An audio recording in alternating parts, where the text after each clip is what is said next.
Hello, I'm Tina Jennings. To start off the show today, we are going to learn about the therapy group of Tucson and how they not only provide some of the best speech therapy services to Tucson, but also provide occupational therapy services as well. Speech pathologist Kyle Meads and licensed occupational therapist Don Gessner are here to tell us a lot more today. Thank you guys so much. Good morning. Nice to be here again. Welcome back, Kyle. Now, Don, you're joining us today because we are really going to kind of dive deeper into occupational therapy. So can you kind of give us an overview as to what it is? I can do that. Often, the kids always say to me, well, I'm not getting a job. So occupational therapy isn't about occupation in terms of job. Yeah. The occupy is what occupies your time or the space in your day. So it's, we use the occupations of the person who needs rehabilitation or habilitation to achieve the goal of the highest quality of independent life as possible. Okay. So OTs think they can do everything. Okay.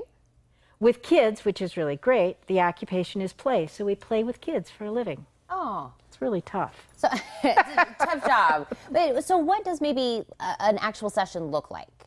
With our kids, we have, because of Kyle, we have some fairly decent equipment to be able to play with them. It depends on where your setting is. We're in a clinical setting.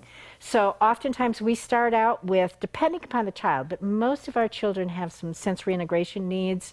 And so we will start out with gross motor movement activities, swings, climbers, gymnastic balls, so that they get kind of active and moving.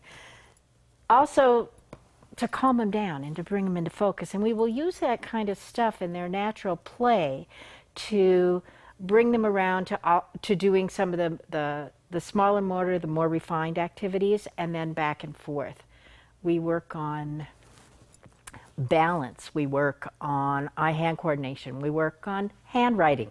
That little grasp that you see that's Ethan. And Ethan came in and he had this really funny grasp, and what he's doing now, and he picked up on it and he's beginning to do it at home as well, is to hold it in an adapted grasp, which any person can do. Mm-hmm. Anybody can switch their kid's grasp, just putting that pencil between those two fingers.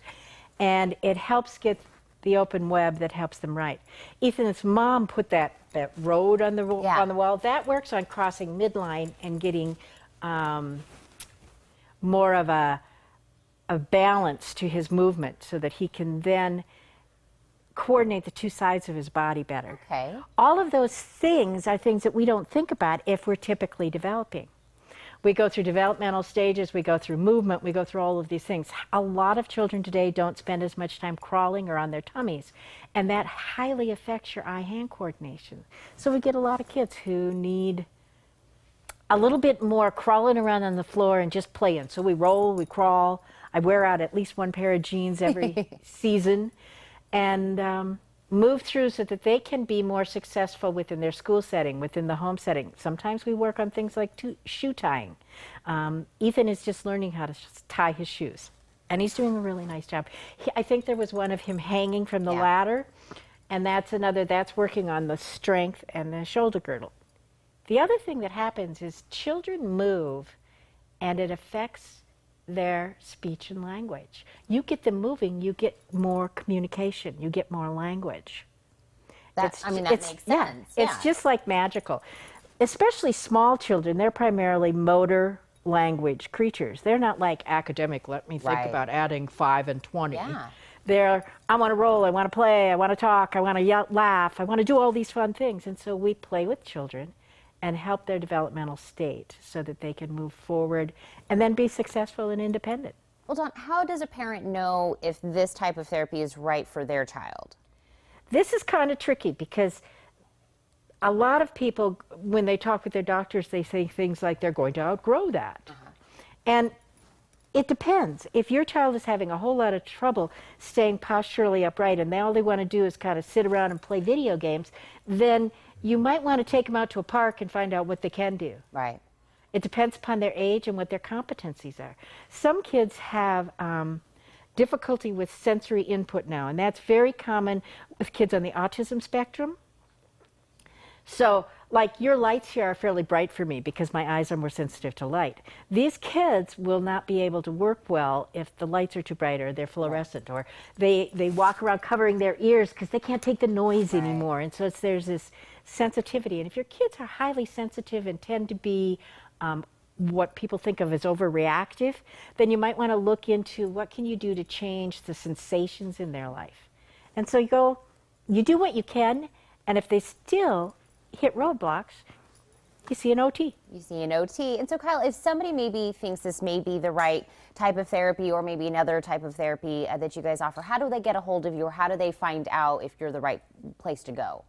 I think the first thing to do is talk to the pediatrician, and then the pediatrician, they know who we are. They'll send us a referral, and then we'll take it from there. We take all the access plans, we take all the insurance plans, and a lot of times it's covered. So.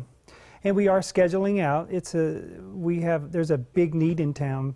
And as a speech pathologist, I recognize that need and I want to provide the service. And, we do the best we can and try to help as many kids as possible. So I think the best thing to do is talk to your pediatrician first. Start with your pediatrician and then we'll go from there. Absolutely. Well, I'm going to give everybody the information on how to get a hold of you guys, how to go to your website, maybe learn a little bit more before they bring this to their pediatrician, and let them know that it's a wonderful option out there. So thank you, Dawn, so much for educating us today. That was awesome. Now, if you are in need of a speech and language evaluation, you can call Therapy Group of Tucson at 232-2021 or log on to supportvoice.com.